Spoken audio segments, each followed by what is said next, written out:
Bismillahirrahmanirrahim.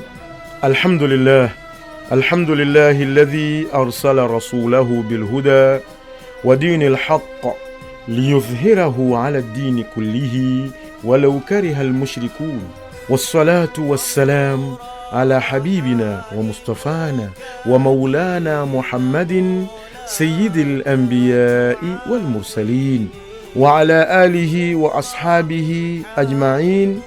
Amma ba'd, nasiha yetu katika mwezi huu mtukufu wa Ramadhani ni ile mada ambayo tumeanza nayo, ikiwa leo ni sehemu ya 3 katika mada hiyo, nayo ni ashauku ila Allah.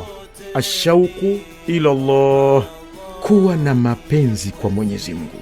Tumeonesha dua katika nasiha iliyopita, tumeonesha dua ya Nabii Allah Daud ambayo alikinyenyekea kwa Mwenyezi Mungu Jalla Jalaluhu, akimuomba mapenzi yake, akiomba apate mazuri ambayo yatasababisha kuyafikia mapenzi ya Mwenyezi Mungu Jalla Jalaluhu, kwa sababu hakuna raha katika mu'min wa dini ya Kiislamu kama kupendwa na Mwenyezi Mungu Jalla Jalaluhu. Ni kheri kubwa, ni baraka kubwa, na ni taufiki kubwa mbele ya Mwenyezi Mungu.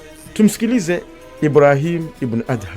Ibrahim ibn Adham, mmoja katika wanavyuoni waliokuwa karibu zaidi na Mwenyezi Mungu, atuambia a'la darajat, daraja ya juu kabisa katika moyo wa mwanadamu, an yakuna hubbullahi indahu ahla min al-asal, yawe mapenzi ya Mwenyezi Mungu wake yeye ni tamu zaidi kuliko asali, wa ashha min al-ma'i al-'adhbi as-safi, na ni tamu zaidi kuliko maji yoyote uyafahamuo katika ulimwengu. Ile hubbullah inashinda.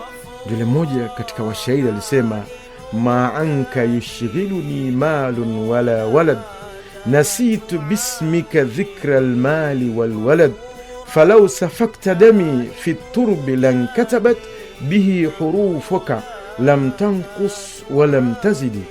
Atuambia ma anka yushghiluni malun wala walad, hakuna kitu ambacho chamshughulisha yeye akamwacha Mwenyezi Mungu, si watoto wala si mali.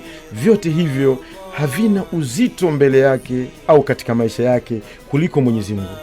Nasitu bismik, aeleza kwamba husahau anapokuwa amemkumbuka Mwenyezi Mungu, dhikra almali walwalad, kuwataja watoto, wajukuu, mali, vyote huvisahau zamani jina la Mwenyezi Mungu linaposimama mbele ya macho yake.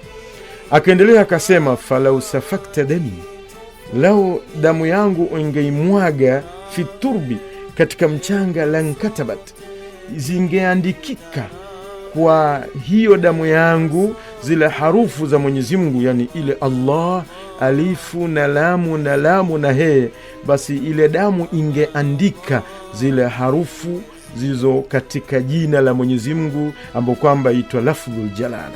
Maneno haya anayasema kwa ile hub ya Mwenyezi Mungu iliyokuwa katika moyo wake. Moja katika arifina billah alikiitwa Abdullah ibn Zakaria atuambia katika maneno yake, lau khuyirtu baina an aisha 100 sana, asema lau atacheguzwa aishi miaka 100 fi taati llah, katika taa ya Mwenyezi Mungu, au ukbadha fi yaumi hadha au saati hadhi, au achukuliwe roho yake hivi sasa, asema lakhtartu an ukbadha fi yaumi hadha wa saati hadha shauqan ila Allahi wa ila rasuli. Asema angechagua achukuliwe roho yake pale pale alipo. Kwa sababu ya nini? Shauqan ila Allahi wa ila rasuli, kwa sababu atamani kukutana na Mwenyezi Mungu na atamani kukutana na Mtume Muhammad salawatu rabbi wa salamu alayhi. Suala ambalo yataka tujiulize, je, mimi na wewe tuna shauku ila Allah?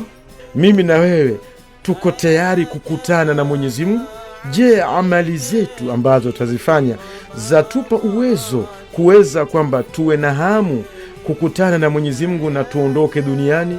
Hili ni kila moja ajiangalie nafsi yake na aipime nafsi yake imefika wapi na ana uwezo gani juu ya suala hilo. Mwenyezi Mungu atupe mapenzi ya kweli ya kumpenda yeye Jalla Jalaluhu.